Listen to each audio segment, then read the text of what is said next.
오늘 우리에게 주시는 하나님 말씀 함께 보도록 하겠습니다. 요한복음 19장 30절 한 절 말씀입니다. 예수께서 신포도주를 받으신 후에 이르시되 다 이루었다 하시고 머리를 숙이니 영원히 떠나가시니라. 아멘. 이 말씀을 가지고 다 이루었다라는 제목으로 함께 은혜를 나누도록 하겠습니다. 우리 앞뒤 좌우에 있는 분들하고 사랑의 인사를 나눴으면 좋겠습니다. 한 주간 동안도 평안하셨습니까? 이 세상을 살아가는 사람들에게 반드시 일어나는 일들이 있습니다. 그것은 뭐냐면 여러 가지 일들이 공통적으로 일어나겠지만 죽는다는 거예요. 죽는다는 거. 죽는다는 것은요, 이 죽음은 모든 사람에게 다 일어나는 공통적인 것입니다. 그러나 사람들에게 이 죽음은요, 그다지 기분 좋은 단어가 아니에요. 욕과 같은 거죠. 그래서 이 단어는 금기시하고 있어요. 우리가 협박할 때도 그렇잖아요. 이 주먹 쥐어서 너 죽을래? 이러고. 이 죽음은요, 금기시하고 있습니다. 왜 그럴까요? 도대체 사람에게 죽음은 어떤 의미길래 그렇게 금기시하고 말하기도 꺼려하고 그럴까요? 그것은 첫 번째로 사람에게 있어서 죽음은요, 두려움이기 때문에 그래요. 두려움. 어떤 두려움이냐? 죽음 이후에 무엇이 있을지 모르는 두려움이에요. 죽고 나서 무엇이 있을까라는. 또 그 반대로 이 죽음은요, 어떤 두려움이냐면 자신이 지금까지 이루어온 모든 것을 물거품으로 만든다라는 그런 두려움을 줘요. 그렇기 때문에 사람들이 죽음을 싫어하는 거예요. 두 번째로 이 죽음은요, 사람들이 왜 싫어하냐면 삶에 대한 희망과 소망, 그것이 더 이상 없음을 뜻하기 때문에 그렇습니다. 요즘 우리나라의 자살률이요, OECD 국가 중에서 최고라고 해요. 최고. 근데 그 중에서도 너무나도 가슴 아픈 것은 뭐냐면 학생들이 그렇게 많이 자살한다는 거예요. 중고등학생들, 심지어 초등학생들까지. 이번에도 한 학생이 한국에서 친구들의 괴롭힘에 견딜 수가 없어갖고 그 고층 아파트에서 떨어져서 자살을 했습니다. 그래서 많은 사람들에게 안타까움을 주고 있어요, 지금. 그런데 이 자살을 선택하는 학생들을 보면요, 정말 죽고 싶어서 자살을 하는 학생들이 없어요. 거의 없어요. 작년에 자살을 했던 한 학생이요, 자살을 하기 전에 엘리베이터를 타고 올라갈 거 아닙니까? 근데 그 CCTV에 찍혔습니다. 근데 그 장면이 신문에 났어요. 인터넷에 나오고. 저도 봤어요. 근데 어떤 장면이냐면 그 엘리베이터에 주저앉아서 울고 있는 거예요. 엘리베이터 타고 올라가면서 울고 있는 거예요.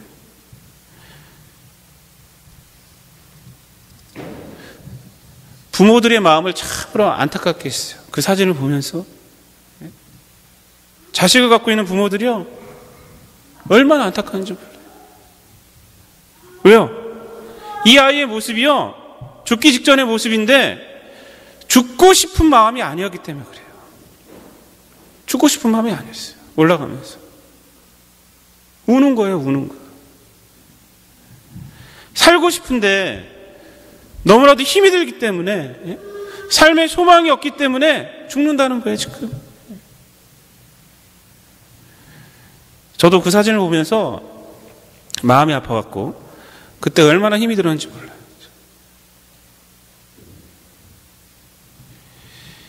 인간에게 있어서 죽음이 두려움인 것은 뭐냐면 삶의 희망과 소망을 완전히 포기하게 하기 때문에 그래요. 완전히 포기하기 때문에. 인간의 죽음에는 이런 의미가 있기 때문에 사람들은요, 죽음이라는 단어를 입에 담기를 싫어하는 것입니다. 그리고 꺼려하는 거예요. 그래서 사람들은 어떻게 살아가느냐, 이 죽음을 최대한 인식하지 않고 영원히 살 것처럼 착각 속에서 살아가요. 자기 최면 속에서 살아가는 겁니다. 실존주의 철학자가 하이데거는요, 이런 말을 했어요. 죽음 앞에서의 부단한 도피를 하는 자들이 현대인이다라고 말했어요. 죽음 앞에서 부단한 도피를 하는 자들.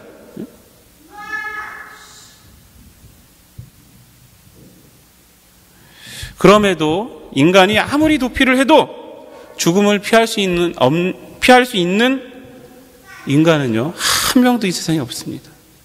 그래서 그리스의 철학자 그 에피쿠로스, 그 쾌락주의 철학자죠. 이 그리스 철학자는요, 뭐라고 말을 했었냐면, 그때 행복한 삶을 사는 데 있어서 가장 중요한 요소는 죽음에 대한 두려움을 극복하는 것이다 라고 말을 했어요. 죽음에 대한 두려움을 극복하지 않고서는요, 인간은 늘 불안함에 빠지고 이 허무함에 빠져서 살아갈 수밖에 없기 때문에 그래요. 죽음을 극복해야지 사람이 행복해진다라고 말을 했습니다. 그러나 여러분, 이 죽음을 극복하는 것이 인간에게 있어서 쉬운 일이 아닙니다. 쉬운 일이 아니에요. 저는요, 언젠가도 말씀을 드렸는데 제가 중학교 때 이 죽음에 대해서 깊게 생각했어요. 중학교 그때가 3학년인가 2학년인가 그때쯤 된 것 같아요. 굉장히 깊게 생각을 했어요. 죽음에 대해서. 근데 생각할 때 너무나도 두려웠어요, 제가. 이 죽음을 생각하면요, 자연히 뭘 생각합니까? 죽음 이후에 내가 어떻게 될 것인가를 생각합니다. 그런데 생각하면 생각할수록 두려운 거예요. 제가 그때는 믿음이 별로 없어가지고, 중학생이라서. 두려운 거예요, 두려운 거. 여러분, 죽음에 대한 생각을 갖다 깊게 해보면요, 현대 과학이나 현대 발달된 의학도 크게 도움이 되지 않는다는 것을 우리가 금방 깨달을 수가 있어요.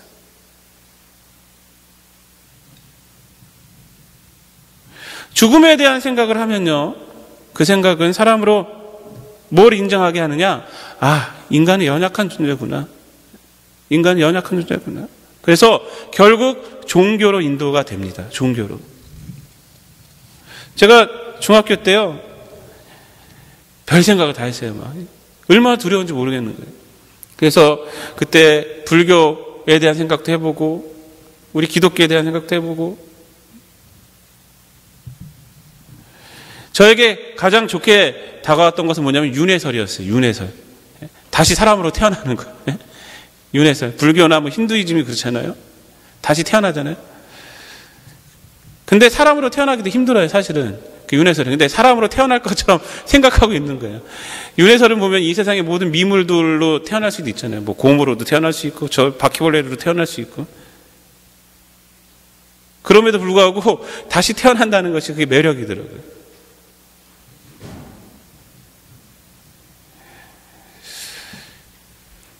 키블로로스 여사가요, 죽음에 대해서 그 암 환자들하고 같이 오랫동안 생활을 했어요. 그러면서 이분이 죽음의 5가지 단계라는 것을 책으로 내놨습니다. 아주 유명한 책입니다. 죽음에 대해서.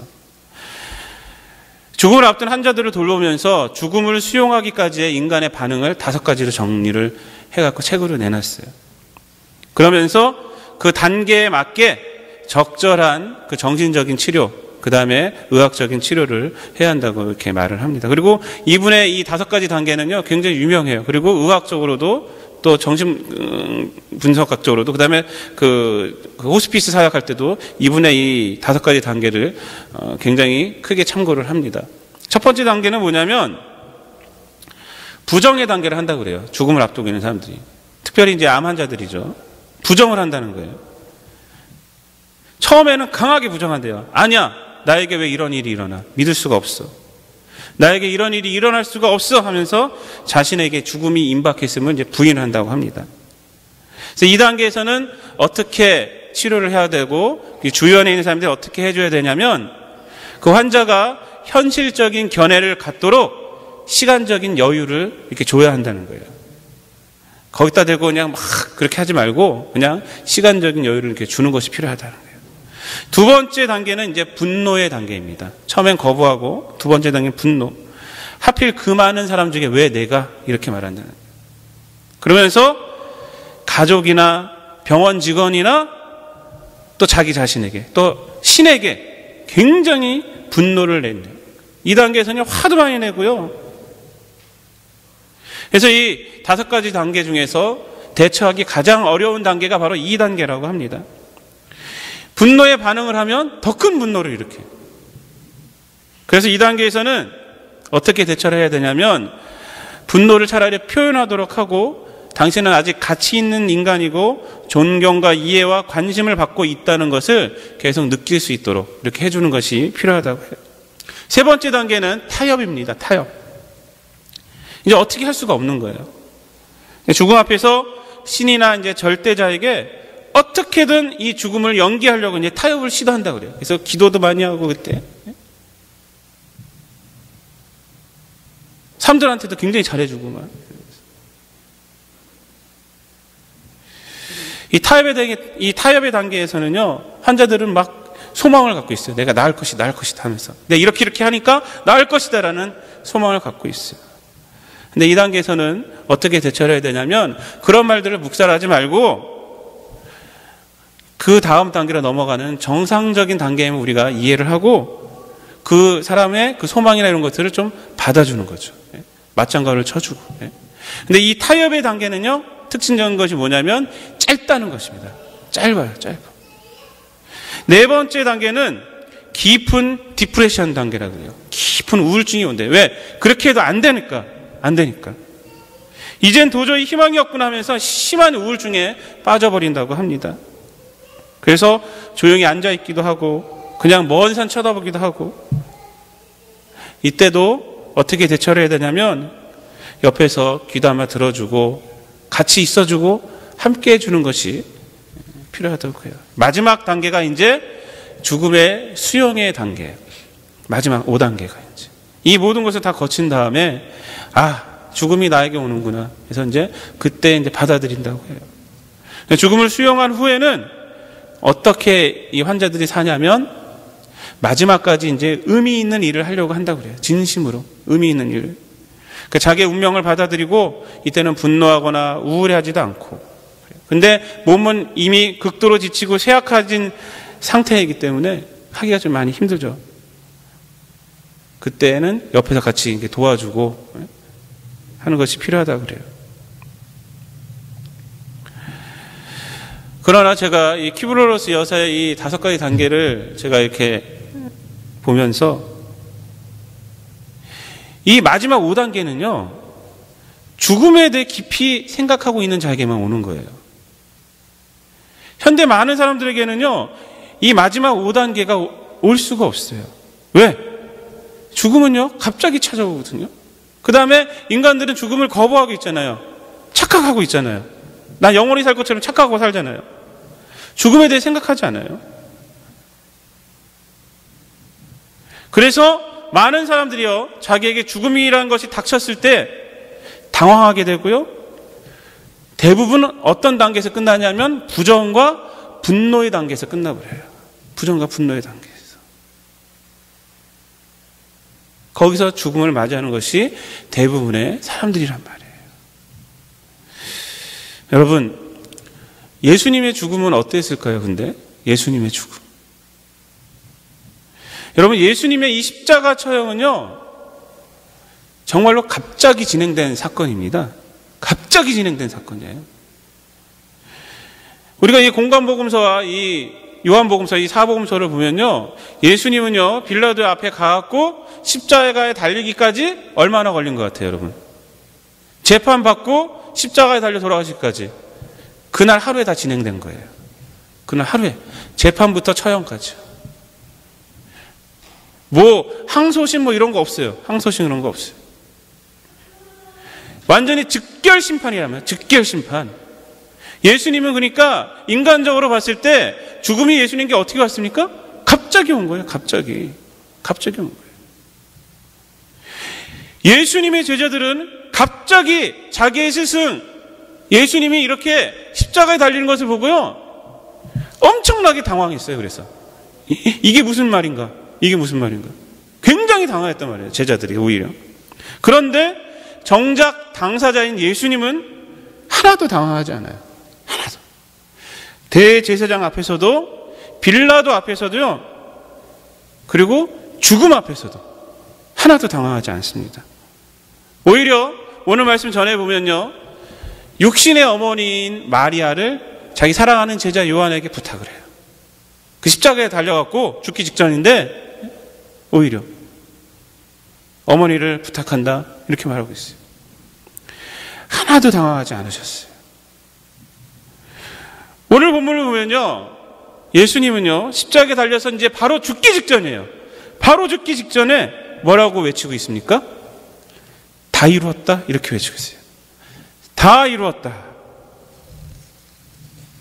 여러분, 죽음은요 지금까지 말씀드렸지만 이루는 것이 아니라 지금까지 내가 이룬 것을 허무하게 하는 것이에요. 죽음은 지금까지 내가 이룬 것을 신기루로 만드는 것이란 말이에요. 죽음은 삶의 희망을 빼앗기는 겁니다. 빼앗기는 거. 죽음은 그런 거예요. 그런데 지금 예수님은 정반대의 외침을 하고 있단 말입니다. 다 이루었다. 다 이루었다. 죽음 앞에서. 이 외침은 내 삶은 이제 완성이 됐다는 것이에요. 죽음으로. 이 외침은요, 죽음에 대한 두려움이 없는 외침입니다. 이 외침은 삶의 승리의 외침입니다. 이 외침은 생명의 외침이에요. 이 외침은요, 희망의 외침이에요. 다 이루었다. 어떻게 죽음 앞에서 예수님의 죽음은요, 또 어떤 죽음입니까? 억울한 죽음이잖아요. 억울한 죽음. 분노가 일어날 수 있어요. 하나도 죄진 것도 없잖아요. 빌라도도요, 이 사람에게서 죄를 내가 발견할 수가 없다라고 말했어요. 빌라도도. 근데 군중들이 하도 성나갖고 그냥 정치적인 걸로 내준 거예요. 내준 거. 얼마나 억울해요. 얼마나 억울해. 평생 동안 하신 일이 뭡니까? 사람들을 도와주고 병을 낫게 해주고 하나님 말씀 전하고 이런 일만 하다. 근데 지금 뭐예요? 십자가에 달렸어요. 만약 여러분이 그런 경우를 당했다고 생각해 보세요. 얼마나 억울하겠어요. 분통이 터지겠어요. 그런데 그러지 않아요. 다 이루었다. 다 이루었다. 어떻게 예수님 이런 외침을 할 수가 있었을까요? 어떻게? 그 이유는요, 단 한 가지입니다. 뭐냐면 그분의 삶은요, 하나님이 주신 소명을 이루기 위한 삶이었기 때문에 그렇습니다. 그 소명이 뭡니까? 우리가 지금 사순절이라서 계속 보고 있잖아요. 바로 저와 여러분을 구원하고자 하는 소명이에요. 구원하고자 하는 소명. 그러기에 십자가의 죽음 앞에서 다 이루었다 외칠 수가 있는 거예요.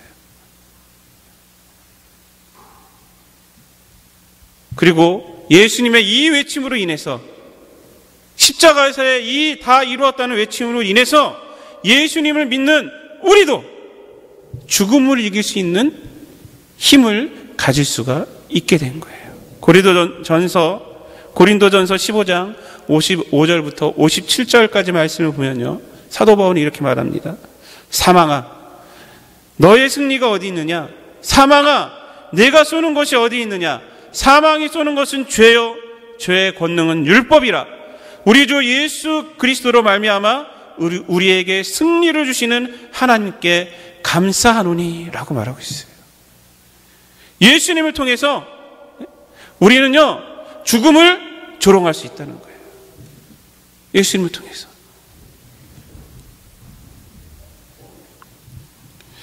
그러나 예수님의 이 다 이루었다는 외침은요, 우리에게 죽음만을 극복하게 하는 것이 아닙니다. 이 외침의 진정한 의미는 우리의 삶이, 인간의 삶이 어떠한 삶이어야 하는지를 우리에게 말씀해 주고 있는 거예요. 즉, 죽음을 극복한다는 것은 어떤 인간의 담력이 아니라 삶의 내용이 있어야 한다는 것입니다. 삶의 내용.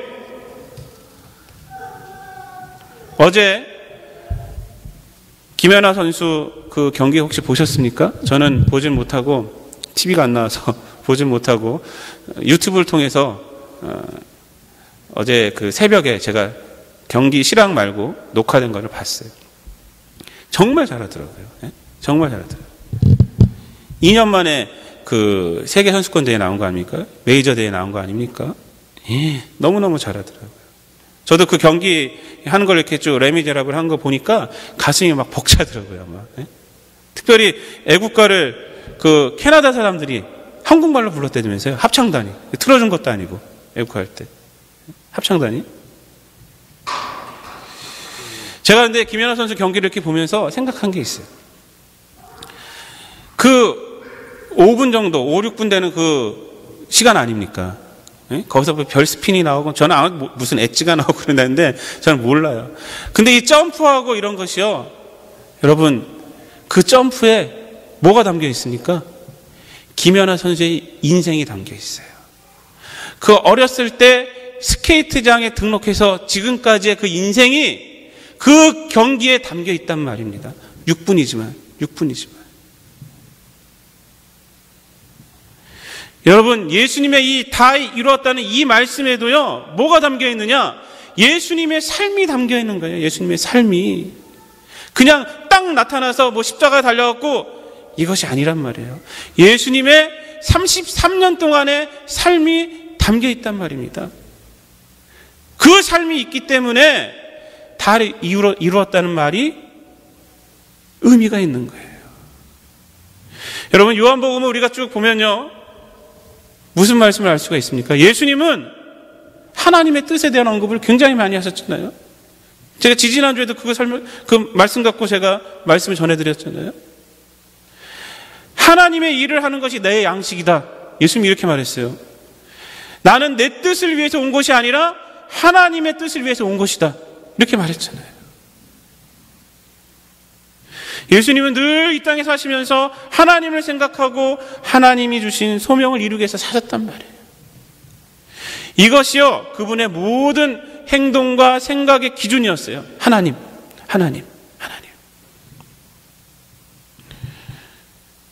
그렇기 때문에 십자가에서의 다 이루었다는 이 외침이요, 의미가 있는 거예요. 우리는요, 오늘 본문에 예수님의 이 다 이루었다는 외침을 통해서 이것을 우리의 삶에 적용해야 돼요.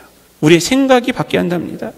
우리의 삶과 행동의 기준이 하나님 중심으로 바뀌어야 한다는 말이에요. 돈이 삶과 행동의 중심이 되는 사람이 있습니다. 건강이 삶과 행동의 중심이 되는 사람이 있습니다. 무엇이 삶과 행동의 중심이 되느냐에 따라서 그 사람의 삶의 모습이 달라지는 거예요. 이어령 교수님은요, 가정의 변화에 대해서 이재철 목사님하고 그 대담을 하면서 이런 말을 했어요. 배가 고파 사냥을 해서 토끼를 잡습니다. 사람들한테 얘기하는 거예요. 가족이 없는 사람은 그 토끼를 어떻게 하겠습니까? 이렇게 물어요. 그 자리에서 껍질 벗기고 먹는다는 거예요. 자기 배를. 그런데 배고픔을 참고 자신의 그 먹잇감을 짊어지고 간다는 거예요. 얼로? 가족에게 간다는 거예요. 가족에게. 이것이 가정이라는 거예요. 이것이 가정. 그러니까 먹는 것이 전부고 경제 문제, 출세 문제, 물질 문제만이 중요하다면요, 짐승들처럼 그 자리에서 그냥 가족이 먹고 잡아먹을 텐데 왜 불타는 자기의 식욕을 잠재우고 그 토끼를 잡고 자식과 아내가 있는 곳으로 가는가? 그는 사랑이 있기 때문에 그렇다라는 거예요. 그래서 가정에는 희생과 사랑이 중심적으로 있어야 한다고 말을 해요. 아담 스미스도요, 이런 말을 했어요. 아담 스미스가 시장 경제를 외쳤잖아요. 모든 경제는 그냥 놔두면 시장의 원리로 제대로 다 운영이 된다라고 말했어요. 그런데 한 예외가 있다라고 말했습니다. 그것이 뭐냐면 가정이에요. 가정. 만약 가정이 시장의 원리로 움직인다면 어떻게 되겠어요, 여러분? 그 가정에서 돈 못 버는 아버지는 뭐가 됩니까? 이제 쓸모없으니까 버려지는 거잖아요. 시장의 원리가 그런 거잖아요. 시장의 원리가. 이혼당하고 내쫓겨버리는 거예요. 사랑이 없는 가정은, 사랑이 중심이 되지 않는 가정은, 사랑을 생각하지 않은 가정은 그냥 주식회사예요. 주식회사. 그런데 요즘 어떻게 돼가고 있습니까? 현대 세계가. 사랑이라는 원리가 아니라 이 물질이라는 원리로, 또 출세라는 원리로 돌아가고 있어요. 가정이. 그 결과 가정이 붕괴되고 있잖아요. 붕괴되고 있어요. 가정뿐만 아닙니다. 개인의 삶도 마찬가지입니다. 왜 인간에게 문제가 생깁니까? 하나님을 떠났기 때문에 그래요.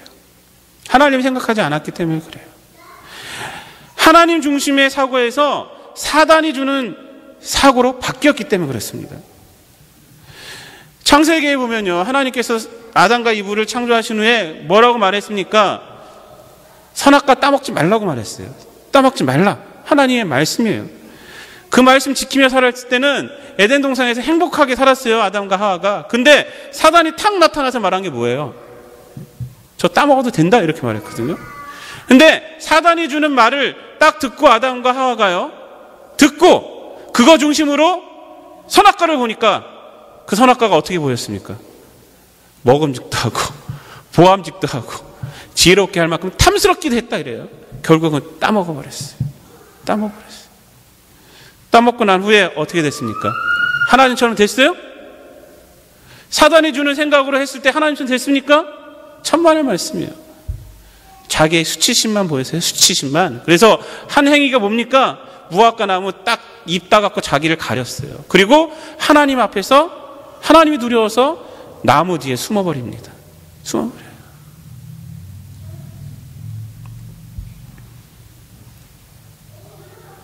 그런데 하나님은 자신을 버린 그 아담과 하와에게, 무화과 나무로 수치심을 가린 아담과 하와에게 어떻게 해줍니까? 가죽옷을 입혀줬다 그래요. 가죽옷. 여러분, 가죽옷을 입혔다는 것은 뭡니까? 전제 조건이 동물이 희생당했다는 거예요. 동물을 잡았다는 거예요.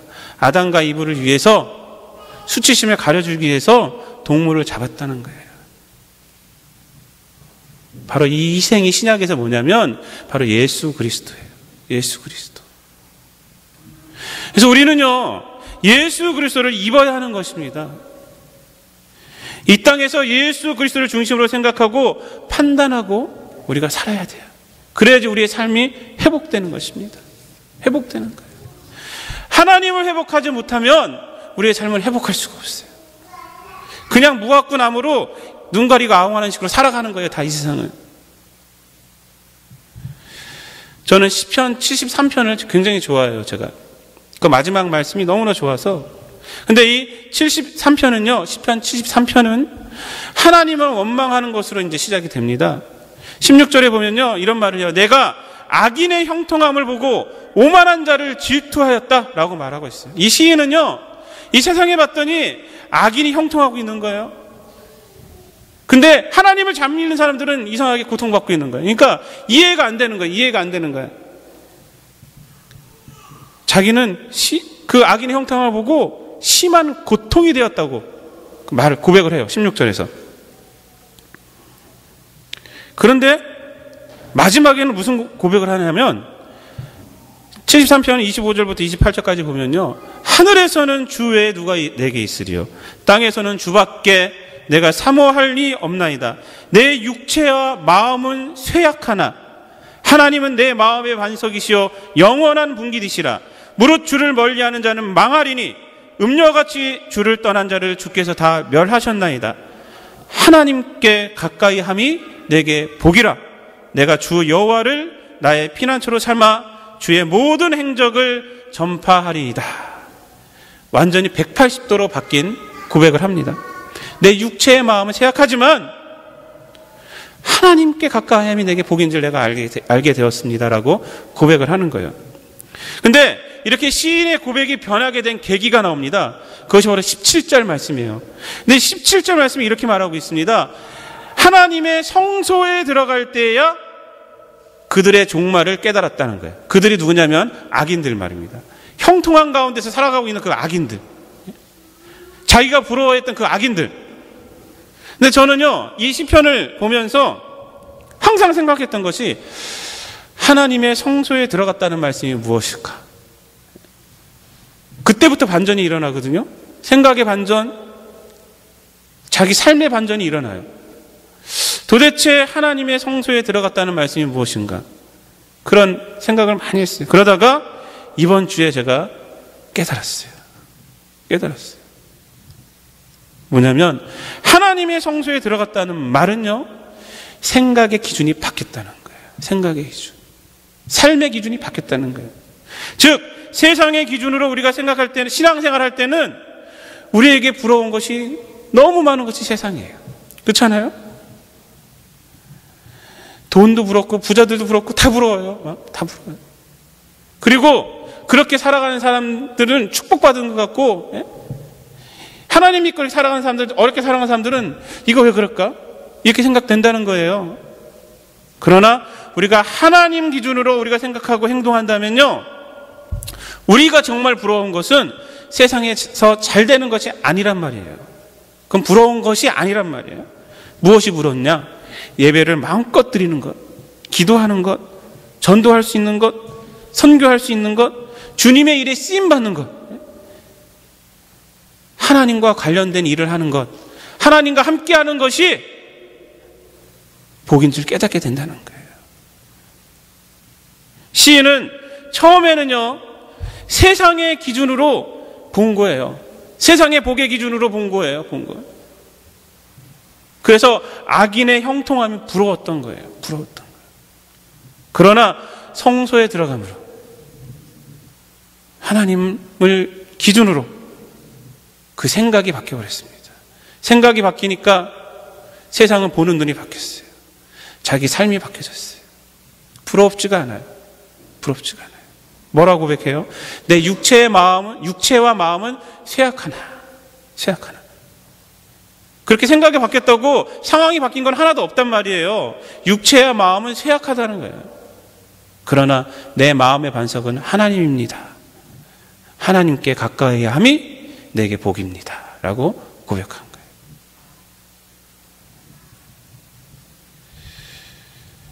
여러분, 정말 복이란 뭐냐면 하나님을 가까이 하는 거예요.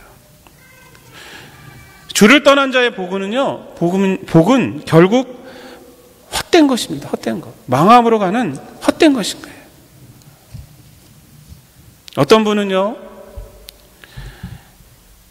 예수님을 믿으면서 교회를 다니다가 말은 하면서 생각은 자기 마음대로 해요. 그리고 행동도 마음대로 해요. 그러면서 죽으면 천국 갈 수 있다고 해요. 이것이 믿음이라고 생각합니다. 그러나 그것은 예수님 믿는 것이 아닙니다. 천국도 죄송하지만 그런 분들에게는 보장되어 있지 않아요. 믿음이란 뭐냐면 생각이 바뀌는 거예요. 내 중심에서 하나님 중심으로 바뀌는 겁니다. 그래서 믿음은요, 행동을 동반하게 돼 있어요. 열매를 맺게 돼 있단 말이에요, 삶에.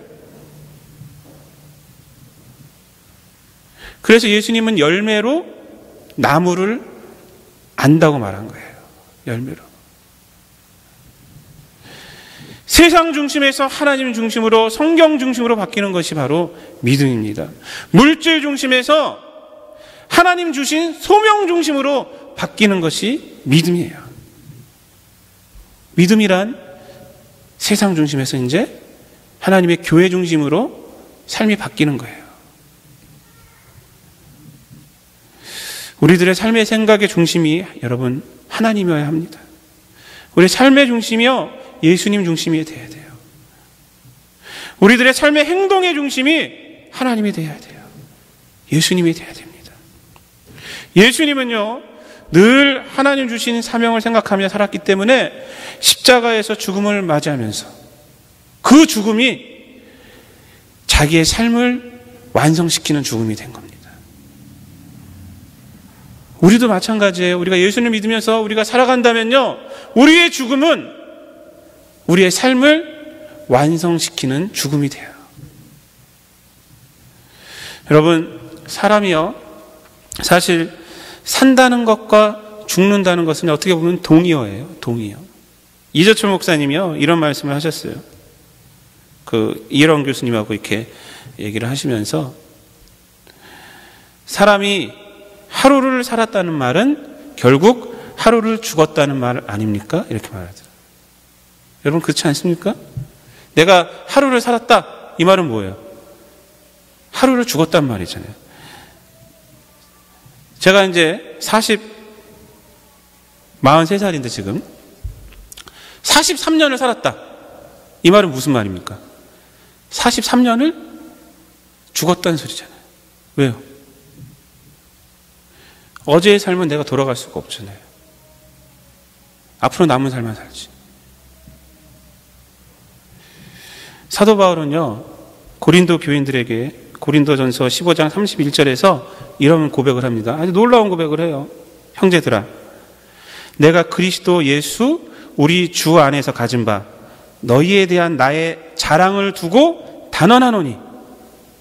그 다음 말이요, 무슨 말이냐면요, 나는 날마다 죽노라, 이렇게 말하고 있어요. 나는 날마다 죽노라. 근데 이것을 자랑한다고요. 자랑한다. 예수 그리스도 우리 주 안에서 가진 바 너희에 대한 나의 자랑을 두고 단언하노니 나는 날마다 죽는다. 이렇게 말해요. 날마다 죽는다.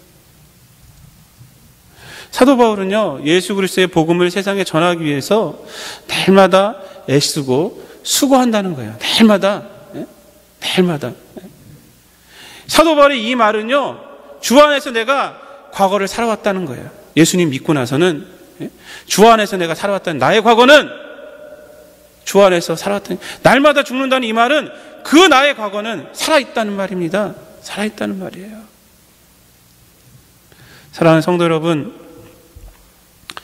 우리가 자랑할 것은 이 땅에서의 물질을 향한 삶도 아니고요, 명예를 위한 삶도 아니고 건강을 위한 삶도 아닙니다. 이러한 삶들이 필요 없단 말은 아니에요. 악하단 말이 절대 아닙니다.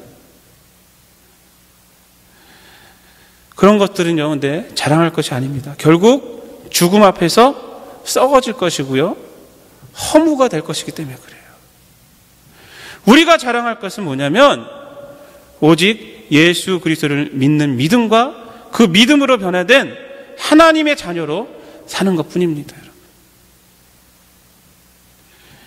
예수 그리스도께서 죽음 앞에서 다 이루었다고 할 수 있었던 것은 늘 하나님 중심으로 생각하며 하나님 주신 소명을 이루었기 때문인 줄 여러분들 기억하시고, 여러분들도 이 땅에서 예수님을 믿는 믿음을 중심으로 생각하고 행동하고 나아가서 하나님이 주신 소명을 감당함으로 훗날 죽음 앞에서 당황하며 분노를 가지고 마감하는 것이 아니라 하나님 앞에서 감사함으로 삶을 마감할 수 있는 그런 성도님들 되시기를 다 주 예수 그리스도의 이름으로 축복드립니다. 기도하겠습니다.